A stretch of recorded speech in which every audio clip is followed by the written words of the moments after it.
এখন থেকে আপনার প্রিয় সিরিয়ালগুলো ফ্রিতে দেখুন এক্সক্লুসিভলি শুধুমাত্র সান নেক্সটে। এখনই অ্যাপ ডাউনলোড করুন। যান, আয়ুষ কুমারকে বের করে নিয়ে আসুন। স্যার, বের করে দেবো? যেটা বলছি সেটা করুন।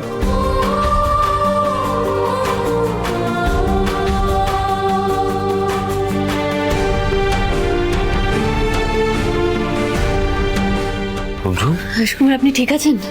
রুমঝুম, তুমি তুমি আমাকে চিনতে পেরেছো? আমি আমার কেষ্ট ঠাকুরকে চিনতে পারবো না?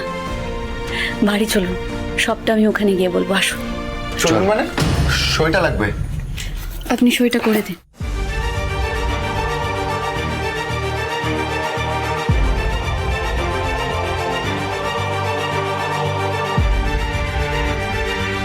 তাড়াতাড়ি চলুন, সবাই বাড়িতে কান্নাকাটি করছে, আমি কিছু না বলে বেরিয়ে এসেছি। আসুন। বলছিলাম কি, ভিডিওটা একটু ডিলিট করে দিতে বলুন না। কিসের ভিডিও? ওই যে উনি উকিল বাবু দেখান, ফোনটা বন্ধ ছিল।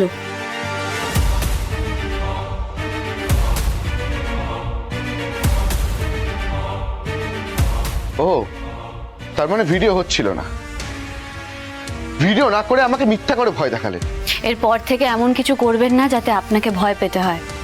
আর হ্যাঁ, আমি বা আয়ুষ কুমার কোনোদিন কোনো বেআইনি কাজ করিনি, আর কোনোদিন করবও না। ভবিষ্যতে এটা মনে রাখবেন, কেমন? চলুন ম্যাডাম, আমাদের আরো কাজ বাকি আছে। হ্যাঁ চলুন।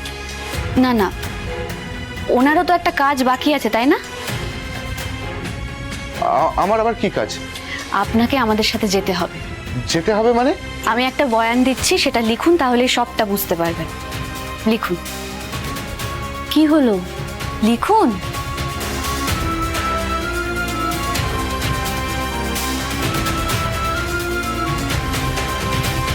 অরুণব স্যার আমাকে আটকে রেখেছিলেন বাড়িতে।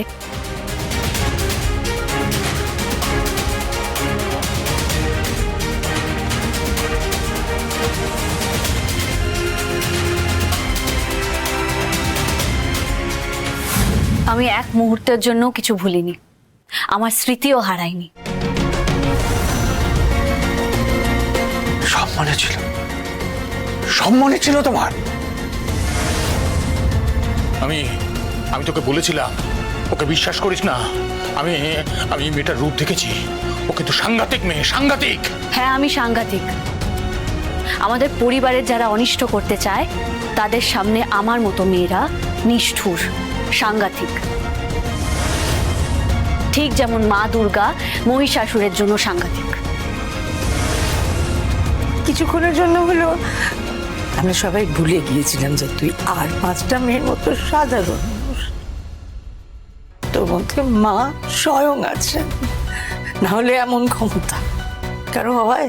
বল না। না মা, যখন একটা মেয়ে নিজের স্বামীকে মৃত্যুর মুখোমুখি দাঁড়িয়ে থাকতে দেখে না, তখন সে এইভাবেই রুখে দাঁড়ায়।